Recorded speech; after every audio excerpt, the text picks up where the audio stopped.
Mages have two basic build paths: burst damage and chip damage.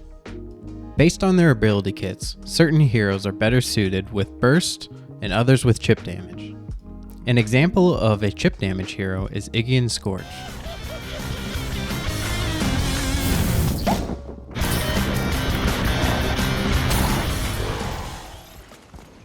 Iggy can place 3 turrets that independently deal small damage.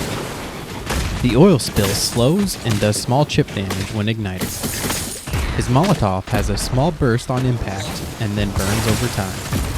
His ultimate is also a damage over time flame breath. Now the antithesis of Iggy is Countess.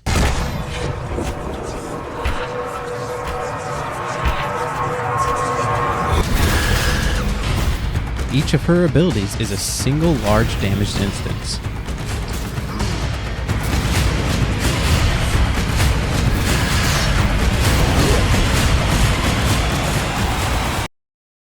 Let's divide the mages into a Venn diagram, starting with Iggy in the chip damage and Countess in the burst section.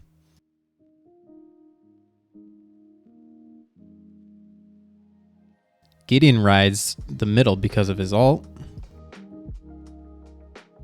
Morghast is more in the middle. Faye leans burst. Gadget is mostly chip. Argus is in the middle. Howie leans burst.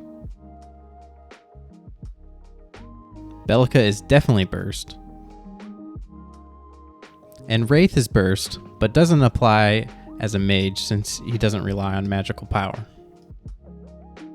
Now that we have an idea on the two types of heroes, let's dive into item build paths.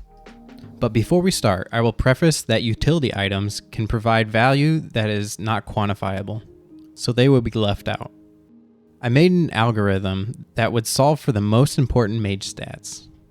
Keep in mind, the stats are only as good as their intent. I needed to solve for max single instance damage and for max damage over time.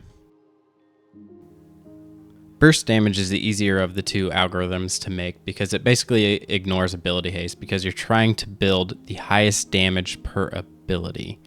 To explain these charts, each gold bar is basically one instance of algorithm data. So the gold bar is the total amount of gold that the algorithm was allowed to use to compute the highest damage possible. So we can see this first gold bar was at 3,000 gold. So related to each gold bar is an armor value. So we can see we have 4 instances of 30, 4 instances of 60, and 4 instances of 100 armor. This is to allow the algorithm to take armor into account to see which stats are the best to build for the highest damage. And on the left-hand side here is your max stat percent. This is to limit the algorithm from building a ton of a stat that's not feasible to build. So to break this down real quick, we can see early game, the algorithm wants you to focus on magical pen.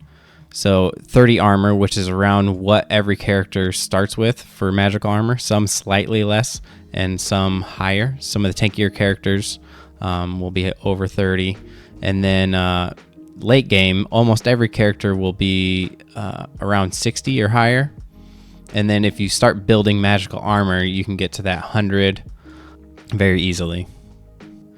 You can see magical pen percent isn't getting any value until it jumps from 30 to 60 armor. So once it's right around 50 armor that the algorithm really wants you to start building magical pen percent. This would be found on Caustica. So Caustica has 40 magical pen percent. And basically once you're above 60 armor or 50 armor, you should always build it. Then the last stat that I haven't mentioned is magical power. And the algorithm just treats it as a filler to scale your total damage. So whatever gold you have left over, spend it on magical power, and that'll help you do max damage. So in summary, Build magical pen early game for the most value.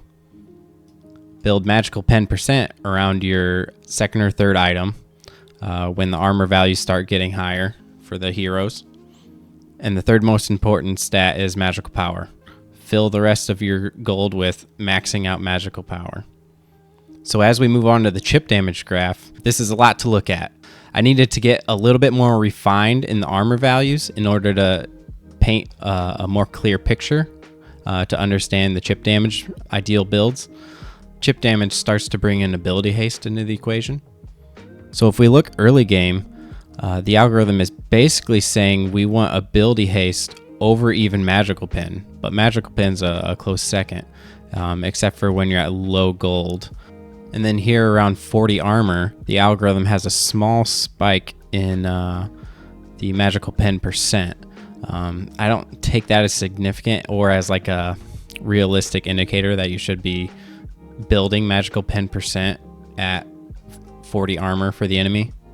I think you should try to time it when the enemy is going to be around 50 armor. Again, the magical power is just filler. It just follows the gold scaler, so whatever's left, spend it on magical power. Now the problem with chip damage builds is a lot of times the items that have magical pen don't have ability haste, and vice versa. But you're going to more consistently get the most value out of ability haste. You don't have these large dips with low gold. So when you're on your first item, build ability haste over magical pen. So if I had to rank these, I'd say ability haste is number 1, followed by magical pen, and then magical pen percent when it comes into play around 50 plus armor. And then lastly, you fill it in with magical power, as much magical power as possible. Now that we know what stats are most important for the two types of mages, we can put together builds accordingly. Let's construct the Countess build. For our crest, let's find some magic pen, which leaves us with two options, Time Flex Band or Obelisk. I'm going to go Obelisk since Countess pretty much has a Time Flex Band built in. Early game we are looking for some magic pen. The only two items with it are Combustion and Wraith Leggings. I'd go Combustion first for some extra early game mana when you need it. The perfect mid game item is Caustica. It gives me tank busting magic percent pen, and it gives some killer mana regen. The fourth item is Oblivion Crown for that massive power scaling. The last item can be a utility for your match. Could include Megacosm, Tainted Scepter, or Time Warp. And don't forget, you could mix that in anywhere during the build. And here comes that spam Iggy build.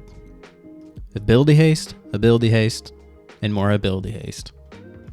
For an active, you could go Saltbearer or Tempest, followed by some scaling with ability haste, Azure Core, and Orb. Follow that up with a beloved Megacosm, and of course Caustica is a staple. Add Time Warp last to bring home the spam. Thanks for sticking around and subscribe to see my advanced breakdown on carries.